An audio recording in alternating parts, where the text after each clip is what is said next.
prepara então, Rafa, para esse jogo. O Vasco ainda com esse jogo atrasado justamente contra o Cruzeiro. Rafa.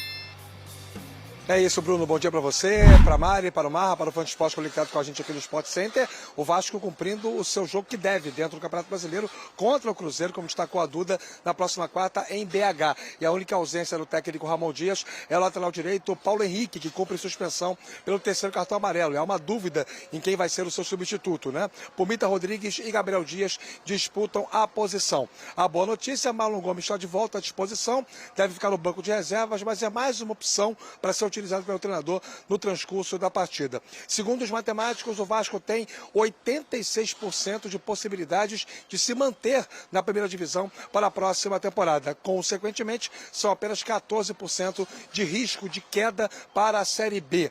E com base nisso, e até pelo fato de ter uma vitória a mais que o Cruzeiro no cômputo geral do Campeonato Brasileiro, é que o Vasco trata o empate com o Cruzeiro na próxima quarta como uma possibilidade viável, embora evidentemente, até pelo fato do adversário estar sem a sua torcida, o Vasco vai se posicionar, segundo palavras do próprio Ramon Dias, para buscar mais um resultado positivo. São, nos últimos 15 pontos em disputa, 10 conquistados pelo time do Ramon Dias. O Vasco vive uma fase boa no Campeonato Brasileiro e vai ter a oportunidade de estar enfrentando o adversário que vive agora, quarta-feira, aquilo que o Vasco viveu ao longo do campeonato em 4 partidas, quando jogou no seu estádio, porém sem a presença do seu torcedor. E embora ninguém fale sobre isso explicitamente, é consenso dentro do Vasco que enfrentar o Cruzeiro sem a torcida celeste no estádio é um aspecto bem interessante, Bruno. Ainda tem esse ponto, sim, para a gente também discutir e que vai ser uma realidade do Cruzeiro na reta final do campeonato, que foi tão importante para o Vasco também jogar, claro, ao lado de sua torcida. Rafa, você já volta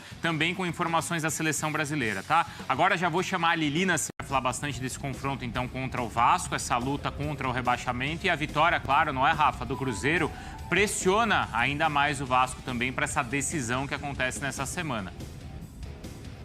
Exatamente, né, Bruno? Porque são 5 jogos que faltam para o Vasco, 3 deles fora de casa, na ordem o Cruzeiro, depois de amanhã, o Atlético Paranaense, o jogo também será fora de casa, e na penúltima rodada o Grêmio. E 2 partidas em São Januário. Na rodada 36 o Vasco pega o Corinthians e na última rodada recebe o RB Bragantino. Pelas contas, pelos matemáticos, um time com 45 pontos se salva da Série B, mas pode ser que essa pontuação não seja suficiente. Já foram feitas várias projeções com simulações de resultados e pode ser que uma equipe com 46 pontos caia. Há margem matemática para isso, coisa que seria inédita em termos de Campeonato Brasileiro com 20 clubes no modelo de pontos corridos. O técnico Ramon Dias segue preparando o time para o jogo de depois de amanhã em Belo Horizonte e uma provável escalação do Vasco terá Léo Jardim no gol, na lateral direita uma dúvida, Gabriel Dias ou Pumita Rodrigues, já que a única ausência é do Paulo Henrique, lateral, que está suspenso pelo terceiro cartão amarelo, a zaga com Medel e Maicon e na esquerda o Lucas Piton. O meio-campo com Zé Gabriel, Praxedes e Paulinho. Na frente o Verratti tem vaga cativa, o mesmo se aplica ao Gabriel Peck. E uma dúvida em quem fecha esse trio de ataque. Pode ser o Rossi, que está em condições de ser titular, pode ser o Alex Teixeira, pode ser até o Marlon Gomes ou quem sabe o Payet. É uma dúvida, uma lacuna que o Ramon Dias vai preencher ao longo dos treinos de hoje e amanhã para poder formatar o Vasco para esse jogo contra o Cruzeiro. A vitória é muito importante, mas como já destacamos, o Vasco não descarta o empate como um bom resultado, e aí tanto o Vasco quanto o Cruzeiro torcendo muito pelo Corinthians no fim de semana que recebe o Bahia.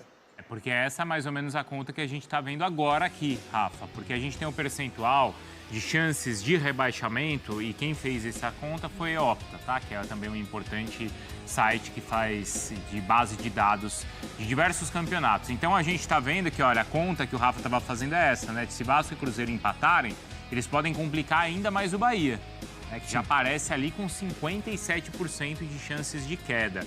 Esses números até que estão bem bonzinhos com Vasco e Cruzeiro, não estão? 17%, 15%? Então, se olhar assim...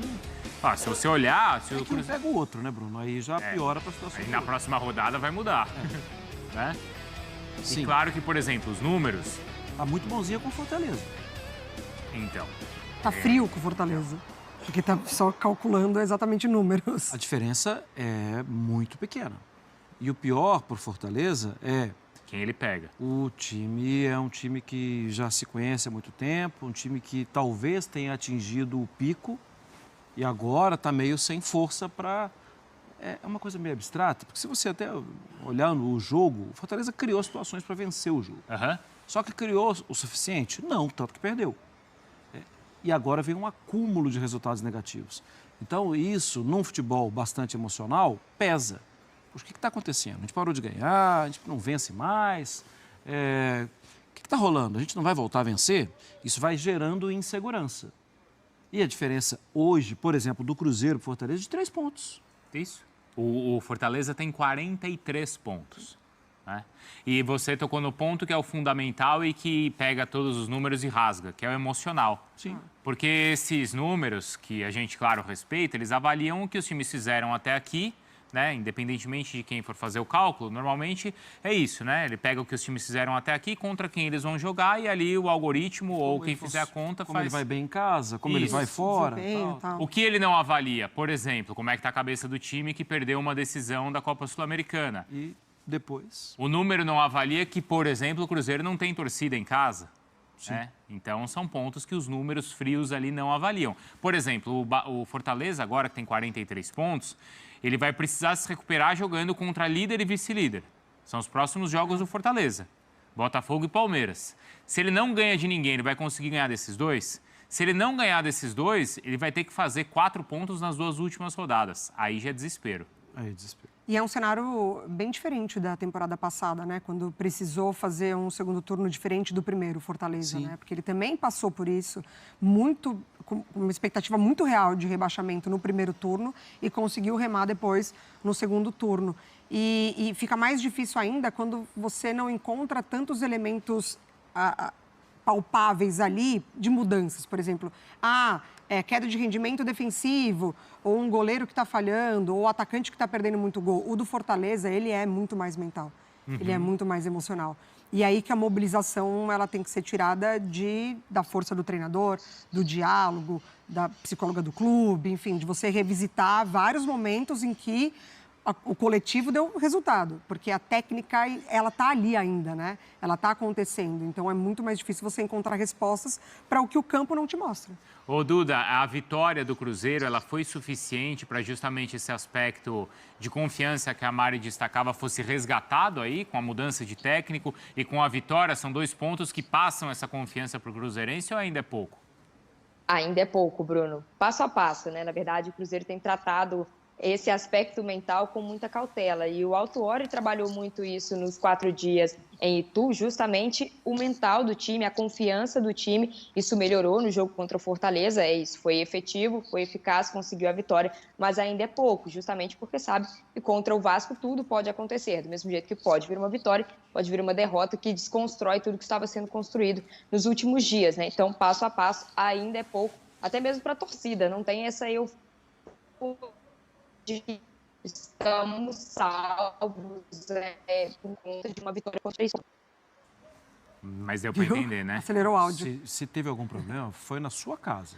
Não foi aqui. Aqui a gente... É que, na verdade, ela interpretou um pouquinho do Autuori na reta final. Foi. A fala mais calma, mais tranquila, mais pausada. E depois acelerou o áudio. Depois conquistou a vitória, que é o mais importante. Mas o Autuori fez mudanças na equipe, a Duda contou pra gente. Fez mudanças na equipe importantes.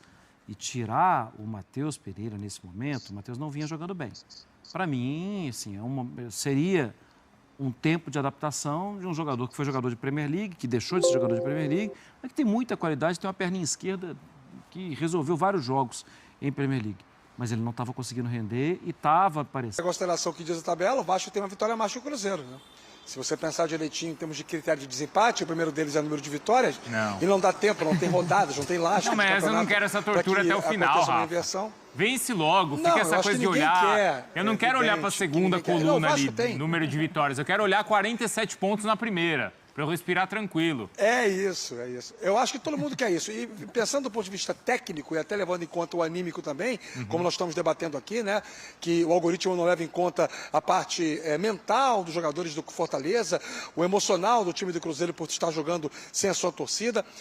Se a gente for levar em consideração a parte anímica, o Vasco hoje é um time mais animado do que os outros que estão brigando contra o rebaixamento. O Vasco tem a 6ª melhor campanha no segundo turno. O Vasco foi o 4º time que mais pontuou nas últimas mancha 5 rodadas. O Vasco tem, como diriam os antigos, o Mário Marra adora essa expressão, garrafa vazia para vender. E nesse caso, para o jogo de depois de amanhã, é um cenário interessante, por não ser um adversário com torcida, um time que o Vasco já enfrentou, jogou melhor e perdeu em São Januário, não era ainda o técnico, o trabalho do Ramon Dias estava só começando na época, o Cruzeiro ainda tinha a gestão anterior à do Zé Ricardo, então assim, não era uma coisa muito comparativa, você não tem elementos que possam ser sustentáveis para comparar o momento de um com o do outro para passar de um turno inteiro. Mas se a gente for analisar bola por bola, a do Vasco hoje é melhor. O que não é nenhuma garantia de nada, né? Mas que pode sim, como você bem pontuou, fazer o Vasco crer numa vitória, por que não, em BH. Só que o empate não é o final dos tempos. Sabe aquela história, Bruno? Tá 0-0, 47 do segundo tempo. O goleiro vai para a área para tentar o gol de cabeça no escanteio? Não. Não, aí fica não. no gol. Não. Espera ali o contra-ataque, tá? É isso. Quer dizer, não é o final dos tempos se empatar o jogo. Aí deixa o Léo Jardim lá no lugarzinho dele. Não mexe. Eu acho que a questão, assim, que passa nessa minha mente doentia é o Vasco teve uma situação parecida quando estava crescendo na tabela de classificação. Sei. Deixa eu ver. Estava crescendo na tabela de classificação. Sei. Deixa eu ver. Foi jogar contra o Santos na Vila Belmiro. Tomou aquela pancada que fez com que o Santos crescesse e o Vasco nunca tenha entrado em crise. Desde o momento da chegada do Ramon, o Ramon pegou um outro caminho. O caminho da crise não passou por ali, mas passou pelo momento da dúvida. E esse é o próximo jogo que flerta de novo com a dúvida. Não, e é em Minas, né? Sim. Em Minas, isso. Exatamente. Quando o Vasco foi jogar contra o Santos, foi jogar na Vila Belmiro. Isso, exato. E ali, né, o lance do Soteldo e tudo mais. Ficar na dúvida na reta final do campeonato é muito perigoso. Muito perigoso. É que tem uma diferença, assim, que o Cruzeiro não tem ao seu lado agora a pressão da torcida, né? Bom, talvez no momento seja até positivo. Ô, Rafa, tá bom, você me convenceu, tá? Empatezinho, ó. Os dois ficam com 41. Essa outra coluna aqui, a gente cada vez mais olha para ela, né? Nessa reta final de Brasileiro, do número de vitórias, porque... O Goiás insiste em não cair, hein, Bruno? Por mais que esteja com 90 e tantos por cento, matematicamente, o Goiás tem conseguido, assim, perdeu também para o Santos recentemente, mas o Goiás tem lutado para não cair. Ô, Rafa, obrigado, viu? Valeu, Bruno. Um abraço a todos. Só para poder pegar esse gancho do Marra falou sobre o Goiás, sempre é bom lembrar que se o Vasco tiver o pior cenário nessa reta final do Campeonato Brasileiro, há de lembrar que dos 6 pontos que disputou contra o Goiás, ganhou apenas 1. Um abraço, amigos. Então, e aí, Duda, o Goiás é o outro adversário do Cruzeiro também, né? Sim. Como ele tem feito os confrontos, essa sequência de confrontos diretos também na reta final, Duda. Exatamente, Bruno. E pra gente, o Rafa tá brincando, né, com esse empate que é bom pro Vasco, não é bom pro Cruzeiro justamente por isso. Porque depois enfrenta o Goiás, que é esse adversário direto na parte de baixo, mas depois o Cruzeiro tem adversários da parte de cima. Ainda tem um Botafogo, tem um Atlético Paranaense, tem um Palmeiras. Então, pensar em um empate para o Cruzeiro, aliás, não é nem possível pensar em um empate para o Cruzeiro, porque justamente depois complica a situação, abre uma distância para o Vasco, tem o Goiás, e aí são os adversários diretos na parte de cima. Fica ainda mais difícil conquistar uma vitória pensando nesse critério de desempate. Então, para o Cruzeiro é vencer ou vencer o Vasco, para ficar um pouco mais tranquilo